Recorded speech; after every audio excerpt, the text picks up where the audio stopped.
बच्चों जवाहर नवोदय विद्यालय प्रवेश परीक्षा का रिजल्ट आ चुका है, लेकिन एक बड़ी ही विडंबना की बात है कि यहाँ पर देख सकते हैं आप कि ओबीसी का एक बॉय है और उसके 15 रैंक है और 95 मार्क्स जो कि एक बहुत अच्छे मार्क्स हैं, लेकिन फिर भी बड़ी निराशा की बात है कि you are not considered for admission in the main list, मतलब यहाँ पर इसका लिखा हुआ है कि you are not considered for main list.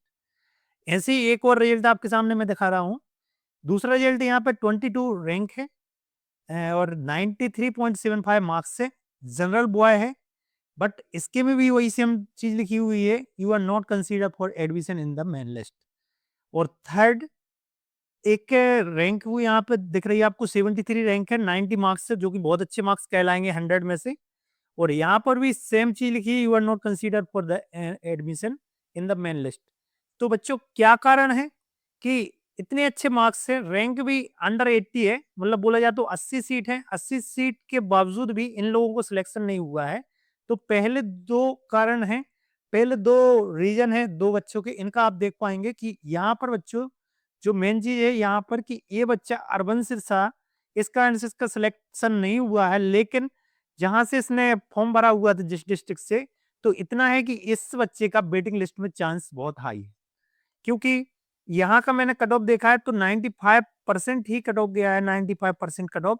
और इस बच्चे के मार्क्स भी आप देख पा रहे हैं कि 95% ही है। तो इस कारण से इसका सिलेक्शन बहुत ज्यादा हाई है कि वेटिंग लिस्ट में इसका सिलेक्शन होगा। यदि एक भी बच्चा अर्बन सीट आई तो इस बच्चे का सिलेक्शन तय है। ठीक। दूसरा जो बच्चा है ये ओबीसी का बच्चा होने के कारण 95% पे इसका सिलेक्शन हो सकता है। दूसरा बच्चा है, ये बच्चे जनरल का है, मैंने पहले भी बोला था आपसे जनरल का है, और इसकी लिस्ट भी 95% से एबव गई है, तो इसके चांसेस भी हैं कि इसका भी हो सकता है वेटिंग लिस्ट में, लेकिन चांस इससे कम है, जो पहले बच्चे दिखाया उससे थोड़े से कम है। लेकिन थर्ड बच्चे जो मैंने बताया, क्यों बता रहा हूँ, 73 रैंक है, अंडर 80 है और 90% मार्क्स हैं जो कि बहुत अच्छे हैं। लेकिन इसका जो नाम है देख पा रहे हैं आप लोग, रूरल से है और बॉय है, ओबीसी भी है, तीनों कैटेगरी यहाँ पर इसकी लग रही है। इसके कारण इसका जो कट ऑफ गया है, कट ऑफ 90% पे गया है। तो ऐसा क्यों है, देखिए, एक कई बच्चे ऐसे हैं जो इसी जिले से 90% पे सिलेक्शन हो चुका है, लेकिन इस बच्चे का रुका हुआ, इसका कारण क्या है?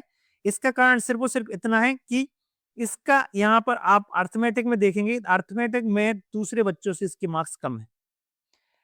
इसके कारण इसका सिलेक्शन 90% सेम परसेंटाइल पे इसका सिलेक्शन रुक गया, लेकिन दूसरे बच्चों का हो चुका है। तो वेटिंग लिस्ट में ऐसी उम्मीद इसकी भी कर सकते हैं कि वेटिंग लिस्ट में इसका भी सिलेक्शन हो जाएगा। तो आपकी इन तीन स्थितियों में से क्या स्थिति बनी हुई है, आप यहाँ पे कमेंट में जरूर बताइए कि आपके कितने मार्क्स पे आपका सिलेक्शन रुका हुआ है। तो आपका भी यहाँ पर अंदाजा लगाया जाएगा कि आपका सिलेक्शन की चांस क्या है।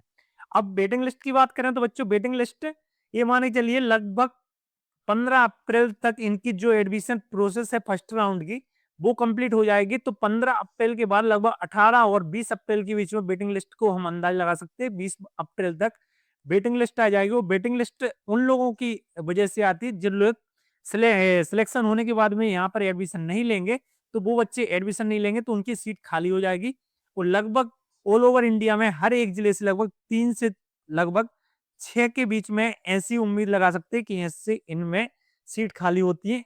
और ऊपर नीचे भी हो सकती है, जरूरी नहीं है 3 ही हो सकता है 2 बच्चों का सिलेक्शन हो सकता है 10 सीट भी हो जाए। तो आप लोग बिल्कुल आप पॉजिटिव थिंक रखिए, और जो लोग वो बाउंड्री लाइन पे है तो उनका सिलेक्शन हो जाएगा।